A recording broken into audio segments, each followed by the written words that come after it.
Hey everyone, it's hard for me to express how excited I am to share this episode with you today. So at the beginning of 2017, Brad and I started the Choosify podcast as a way to create awareness around this concept that's so transformative, this idea of financial independence.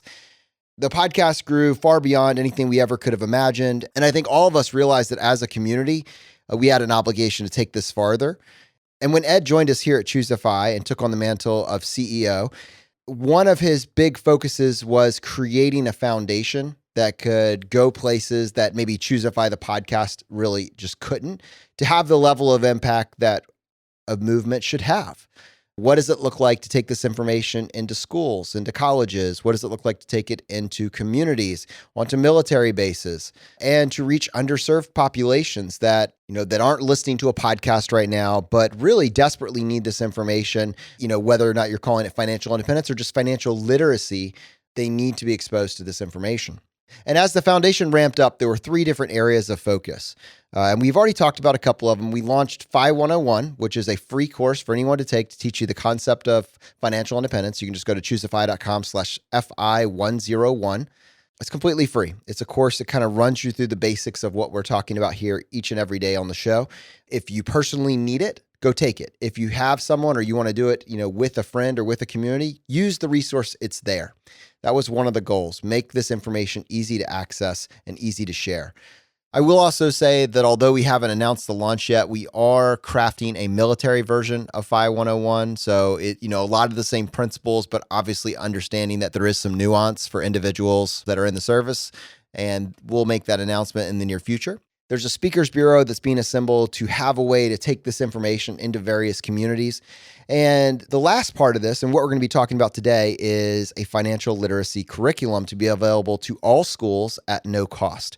That's what we're going to be speaking about now. And it was probably one of the most ambitious and most difficult projects to pull off. And I won't belabor it, but basically I want to say that we are announcing that it is now live. It's free to access. It's an incredible amount of time and care and love and work has gone into creating this, and it exists in the universe now. So we asked the team that spearheaded this to join us on the show. And as you're listening, there's a couple things here. It's one, if you're a teacher, obviously we want you to be aware that this is available. If you're an administrator, want you to be aware that this is available. One, just so you can access it, but 2, down the road, if you're looking for a way to get this implemented into your school, as you hear how it's been crafted, if you think that it's useful, just start communicating with the team. Again, this is completely free and will always be free. We want to let you know that it exists. And with everything that's going on in the world right now, this could be going into this next school year. This could be a fantastic opportunity to start having conversations about financial literacy all through the education process. We don't need to wait till someone's adulting and has 6 figures of student loan debt to say, oh, by the way, you should probably know how compound interest works. We can fix this.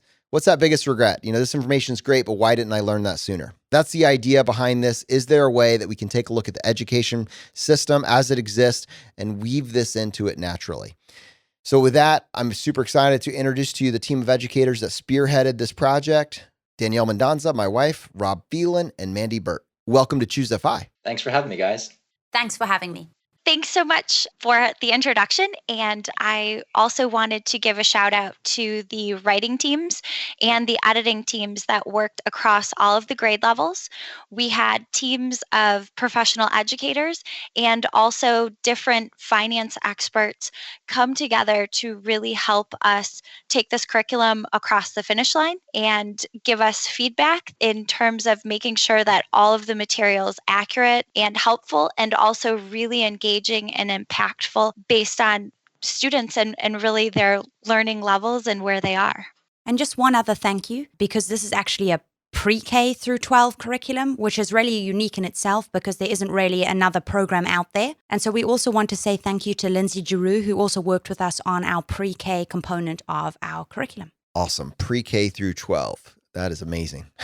All right. Well, let's hop in here. I'd actually be curious, like Danny, if you could. So Danny, by the way, fun fact, is my wife. And this is the second time that you've been on the show. And it's been a fair amount of time since our first pass. We recorded an episode with you and Laura, Brad's wife. And we all survived. It was fun. It was a great time. It was well received. But now a couple years later, it's cool to have this opportunity to talk about it in the context of this curriculum. And that's really the setup for this. Like you saw your husband working on You Choose FI and trying to share this idea that obviously inspired me, inspired Brad.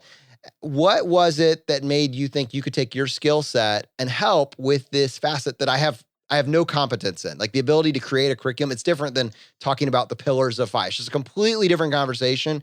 What made you excited about taking this on? So I guess twofold. First, I laugh. I did sit and hear every conversation. So we have 2 kids under 3, and so I have listened to a lot of conversations. But then also, as I'm listening to it, hearing a passion coming from upstairs, realizing that we had a similar passion, and then quickly finding a team that had a similar passion as well was exciting. Being able to use a teaching skill set, but also interweave it with financial literacy concepts was something that I was really excited about. Particularly as when I was at my school, before staying home with the kids, we did do a classroom economy, and I sort of got my feet wet with that, and that's kind of where my passion started. So I was really excited to be able to kind of branch out and think, okay, my skill set is K through 6th, an elementary teaching degree. I got my master's in curriculum instruction, and how can I kind of weave those and then find 2 other people that are as passionate, and I do say 2 other people that are as passionate because the hours that we have put in have been fun. The last 18 to 20 months have definitely been fun, haven't they, Mandy and Rob? Well, that's great. That set me up perfectly. Rob, I want to bring you into this as well, but I want to talk to Mandy just for a second, because I know when you joined the team, I think that was actually in early in 2019. I'm curious, what did you feel like you were coming into, and like what was there, and kind of where has it gone over the intervening 12 months? It was the absolute best thing to step into. I had heard about the opportunity and I thought, is this real? Like, something that I'm personally so interested in, and then the teaching aspect that I love. But Danny and Rob totally had the setup there all for me. They were actually headed out on their leaves when I got a chance to step in. So it was really fun to just get the curriculum over the finish line, and then work with the team of editors, and then just see, where we're headed with the site and all that. Yeah, so we're going to actually talk about the site here in a second, but Rob, to kind of weave you into this conversation as well, you heard us mention on the show, why don't they teach this in school, or some variation of that complaint. I think, and to some varying degree, you were able to say truthfully, well, I am. So tell us a little bit more about, where you found yourself, teaching in the public school system, what resources you found available, and what you actually created. And then, also now in the context of how you filled that in with the curriculum that you've helped build here at Choose FI.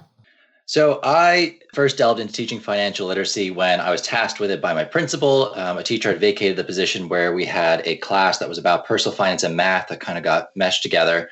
And the old curriculum that was in place was the Dave Ramsey Foundations of Financial Peace or Financial Independence, whatever it's called. And I liked parts of it, didn't like parts of it. So I started assembling different bits of curriculum from different places and just realizing that there wasn't one spot that had it all. And it made me feel like I wanted to write my own curriculum to use in my own classroom, just something that I knew would work for me, it would work for students, and it was going to build students towards this idea of financial independence. At this point, like, you guys were on the other end of a podcast, didn't really have any connection to you guys. So it was kind of a shot in the dark that I reached out and I said, hey, I'm thinking of doing this. You guys sound like you want to do something similar. Is that something I can come on and help with? And, Brad was awesome. He agreed to meet me down in Richmond. So I was able to come down. I was on a soccer trip actually, and was able to tag on a lunch meeting with Brad. We got to talk all about this financial independence idea and what a curriculum could look like in a K through 12 setting. And then it just so happened that Danny was already thinking on these lines as well. So we were able to just kind of team up straight away and get this thing going. It's interesting you say that, Rob. You actually, in that sentence, you said, what would it look like if this were perfect, right? That's fascinating. But it's also a pretty big responsibility, a pretty big task to build perfect. If you could have this perfect curriculum, what would it actually look like? What is not out there, and what would a perfect curriculum look like? So I think what you would find in existence already was a lot of financial literacy curriculum. So this was different curriculums that were designed to teach students what different vocabulary words meant, maybe what the calculations look like, a little bit about compound interest, how to get a mortgage, how to buy a car, what insurance did. And it's fine. Like, it does the financial literacy part. But when you start talking about the financial independence conversation, well, it's just a whole new world. And I didn't think we were preparing kids well enough to go towards financial independence the way things were. Like, it needed something more.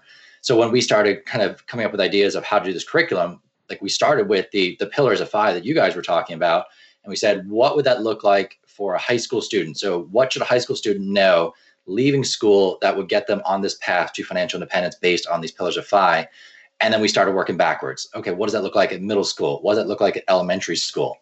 And then we kind of divide into smaller groups and started building this thing. And it just took on a life of its own. And it's become this like amazing curriculum that you kind of get to access now and use for free. So the way you actually phrase that, where you're working down, is interesting, because I very much remember saying to Danny in conversation, I was like, oh, Danny, I mean, this is incredible. You guys built this curriculum from the ground up. And she's like, no, you got it backwards. So Mandy, I'm curious, like, if you were to kind of flesh that out, people, why is it important that you didn't build this from the ground up? So I think what Danny was talking about is that educators really work from this backwards design model, so that we were thinking, like Rob mentioned, the pillars of FI, and then building the curriculum, thinking about standards and really where the kids are headed, and then working out into units and then individual lessons that would be appropriate for kids at the different content areas of grade levels that they're at. Danny, she mentioned standards in there. Why is it important that these lessons, this curriculum, was created with the standards in mind? Great question. What is exciting to us and what we're passionate about is bringing this curriculum to the students where they already are at. So what I mean by that is there's so much thrown at a teacher in a day, isn't there, guys? So much thrown at a teacher. And so if we can have their day already as it is and throw more at them, and we weave the concepts into an existing day, that was one of our goals, and that's what we're passionate about. So here's what I mean by that. They are already teaching, often the teachers, mathematics, language acquisition. They are teaching some of these content areas already. So what we've done is interwoven and weaved these concepts into the existing day. So talk third grade specifically. They're already in a third grade math classroom discussing a bar graph. So in our lesson, and specific to financial literacy terms, we're discussing budgeting time. And when we budget time and looking at a discussion, because we're looking at behaviors, we're looking far deeper than just the concepts, because that's just habits. And when we go ahead and talk about behaviors, that's deeper, and that's what sticks with kids. So when we're talking about a bar graph and we are talking about money, why can't you interweave the two as well in a math classroom? And that's where Rob comes in. Rob's doing that right now in his class. And I think it could be beneficial to talk to Rob a little bit about, what he's doing in his day right now. Danny, quick question. So obviously we want to make this easy on the teachers, right? Do the teachers need any background in personal finance, financial independence, math? I mean, talk me through how a teacher would get this information and not be overwhelmed by it. Fantastic question. The reason why we are so passionate about getting as much as we can in these lessons is because it does have a financial lens to it. But we don't expect teachers who have a financial background to be the only people that can pick this up. It reaches a broader audience than just teachers who have a FI mindset. Our lessons are geared to impact and be picked up by teachers where they are at. So what I mean by that is in a lesson, we have vocabulary terms and a glossary with our backward design that are spread across our curriculum. We map them. We are following concepts such as budgeting through our pre-K, yes, I said it, pre-K through 12 curriculum. But we are also going ahead, not just following the vocabulary concepts, but in our lessons themselves, we're providing rich resources for our teachers. We have all the materials you need to pick it up where it is at. If you don't know the concept, we have additional teacher resources for you to look at. So if you don't know that concept, you can delve into it and dig into it a little bit more before you teach the kids. We are really trying to find the community where they're at, and it's important to us because if we do that, we're going to reach more of a community. It's not just geared to financial independence, and it's not just geared to minds that are already at that level. We are reaching you at the ground where you're at. So, Rob, Danny kind of teed you up for this next question, but I'm just curious. I mean, she has told me about some of the activities that you guys have built into this, everything from like, what are you going to take on a space trip to, which is kind of talking about needs versus wants. I think you highlighted as well, but also one that I think is pretty cool in terms of meal planning and knowing price per unit. I'm just curious, like if you're going to highlight like one big activity that's really cool and practical and substantial that's fit into this curriculum, give us a highlight reel of maybe one of these.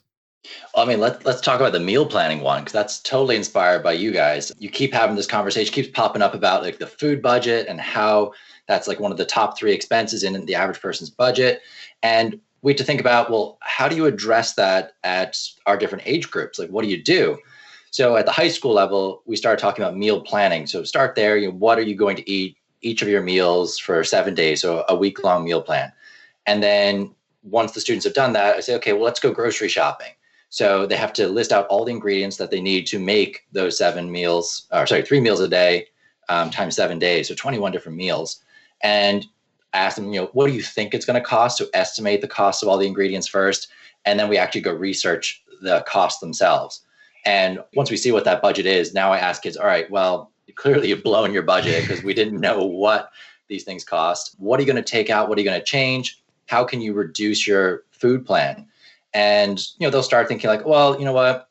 Something like a lasagna would make like 3 servings instead of just 1. So maybe I could eat lasagna 3 times, or these different foods are really cheap. Maybe I can make those staples for different meals. And you start seeing the things that you guys talk about coming from them. And that's where like the most important growth is going to be, where they're having these organic ideas and they buy into it so much more because they're doing it.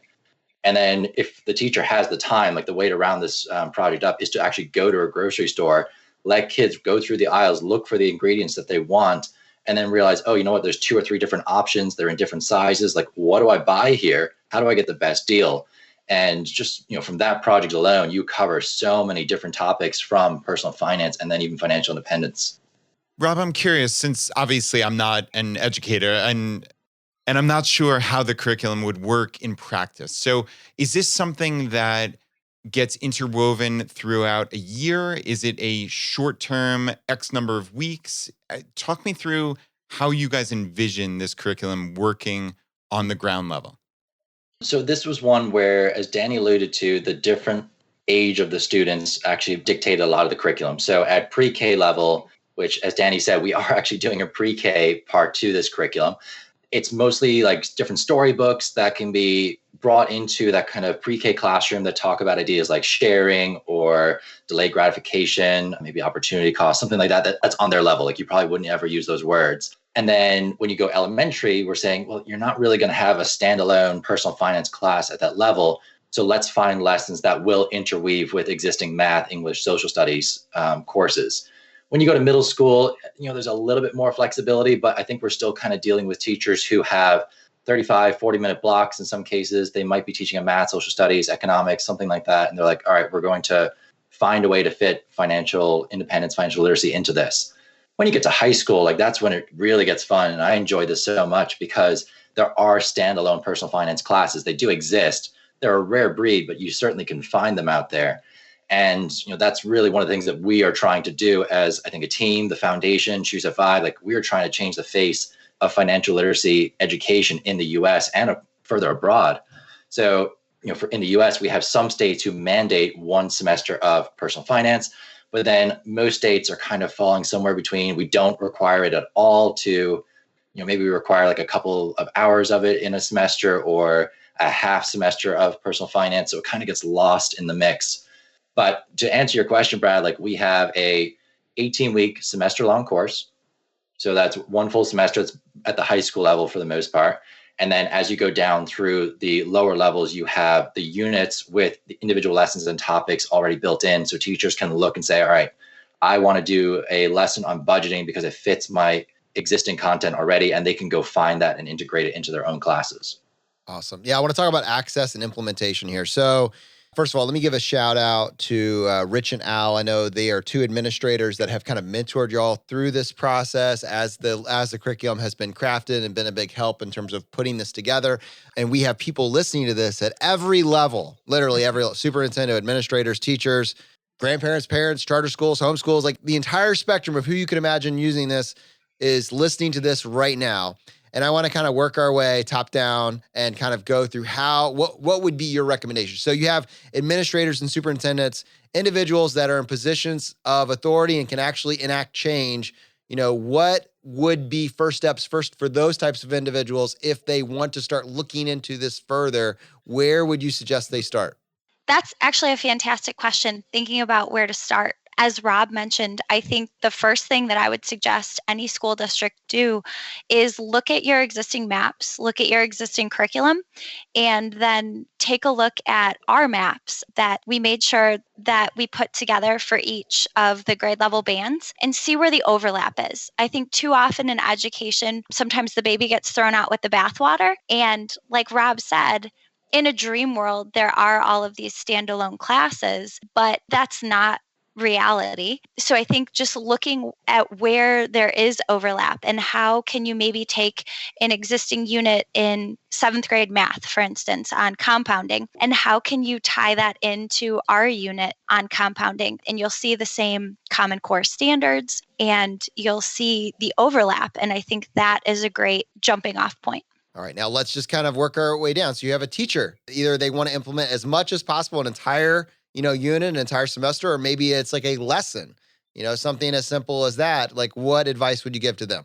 The same thing. I think you can take a similar approach, but I think what is also really nice about the way we thought about the curriculum is we did do that backwards design model, but then we were also very clear with what each individual lesson covers. So we've set it up in a way where you can see the bigger picture right away, but you can also really drill down and say, aha, here's the one thing that I want to complement this activity that I've already got planned. Or I know I'm trying to target more with debate.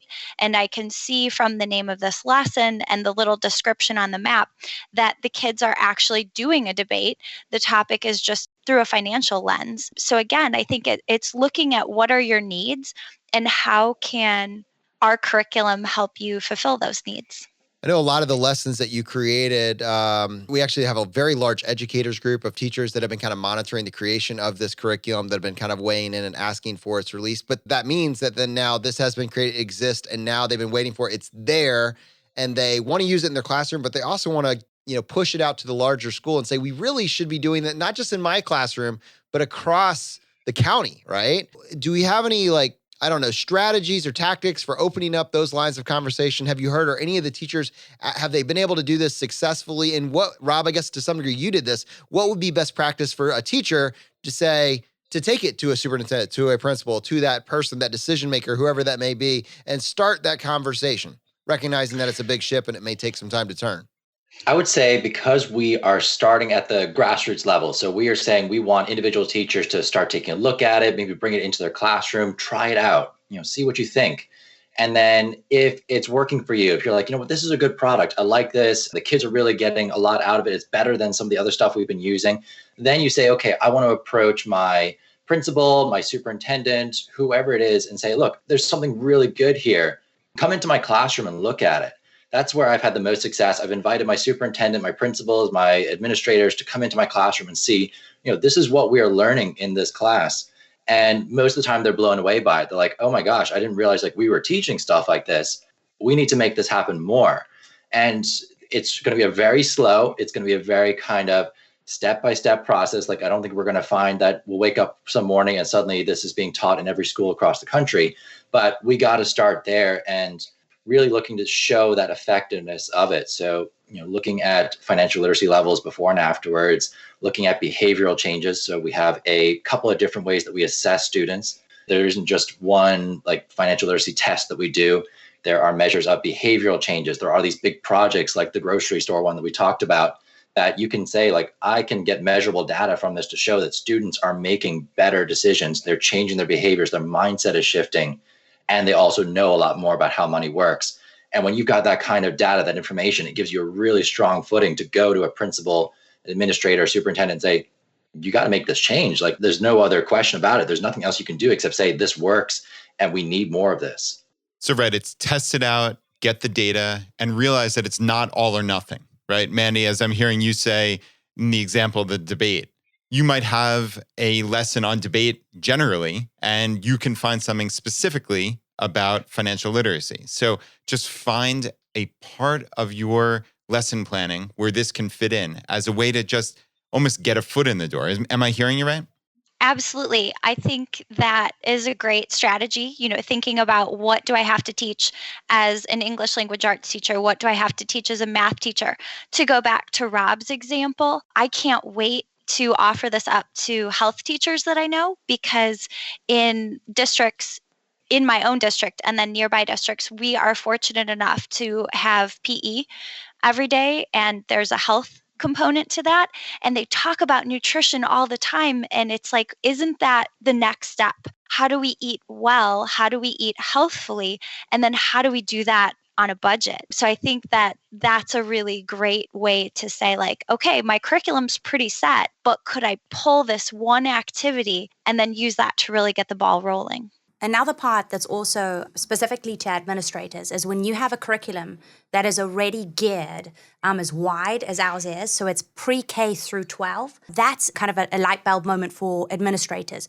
We've got a lot of schools that are starting to add pre-K to their elementary system. And so as a result, we are the first financial literacy program to add pre-K to our curriculum, to my knowledge. So pre-K through 12 is exciting. So when you're going ahead and taking it to administrators, you can say we can offer a pre-K program all the way through 12. And here's why we're passionate about it. Because pre-K kiddos are having conversations in their classroom already about money. They just don't know that they're having them. So they are discussing bartering. They're discussing how to work as a team, how to cooperate. And as a result, we are modeling and mentoring them from pre-K all the way up to 12. So what's interesting and what you're talking about there is when Rob kind of did the setup for this, he's like, what would it look like if this were perfect, right? And so this is an attempt to create a perfect, a building block curriculum that goes financial literacy to financial independence. And it's woven, instead of being that one extra thing that a teacher has to do, it's with the teachers and the administrators in mind. It just brings it all together, right? Get more for less. And that's incredible. But at the same point, the pricing is pretty cool. Tell us about how much this cost. The other side of it is it's free. And we mention free because we're really passionate about getting it in as many people's hands as possible. For us, it's more important that more people get to know these concepts. It is life-changing. It's going to affect our generation. It's, for lack of a better term, less selfish. If we're teaching more people from a young age about money, we're having better conversations, and we're better as a generation as a result. And that's why we're really passionate about it.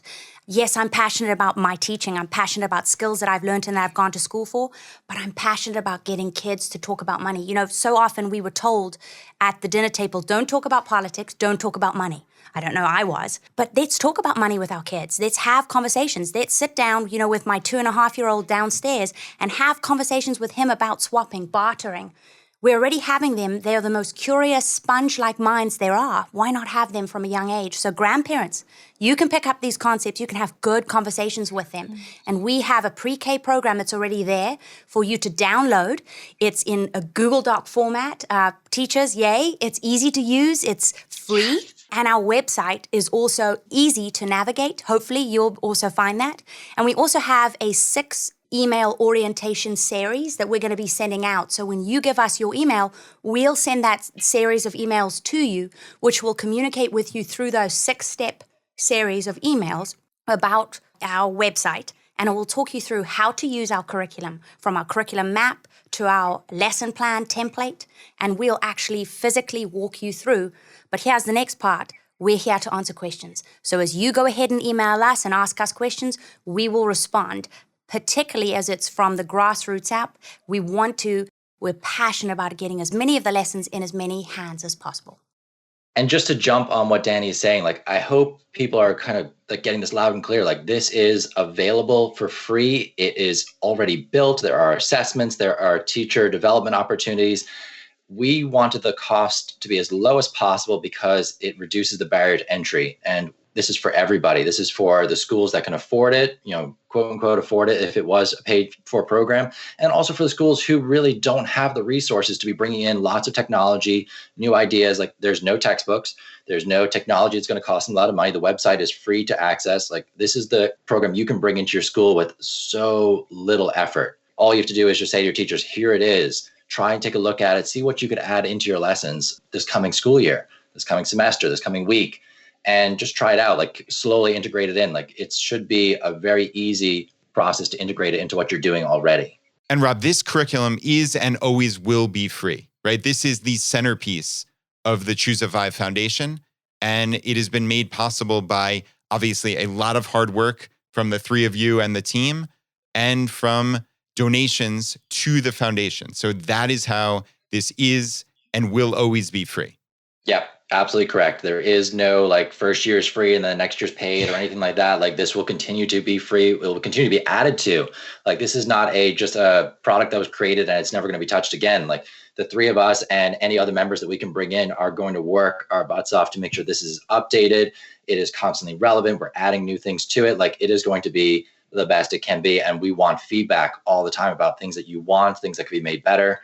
Like this should be as Jonathan said, like the perfect curriculum, the one that meets your needs where you are and, meet your students' needs as well. So I guess with that in mind, that's pretty awesome. Where can people find this? So they want to go through the on-ramp. They want to implement it in the classroom. Like where's the one place, the one thing they should do after listening to this episode? Rob. Go check out the curriculum, get on it, take a look at it, go through it. It is at www.choosefi.com/K12. All right. Mandy, Rob, Danny, thank you so much for joining us on the show today. Thank you. Thank you. All right. I hope that you're as excited by this episode as we were to put it together. I mean, this is a really big deal. I mean, this is the beginning of the next generation. When they interact with personal finance and financial literacy, they are going to be doing it through the lens of reaching financial independence. And regardless on your feelings on quote unquote early retirement, everybody should be pursuing financial independence. Take us up on this offer. Go check it out. Go to chooseavi.com/K12. All the lessons are right there. And if you want to learn how to implement them, how to get them in the classroom, there's a place where you can put in your email. You're going to get this 6-part email series that walks you through an on-ramping process so you can get this thing implemented. Join us as we continue to go down the road less traveled.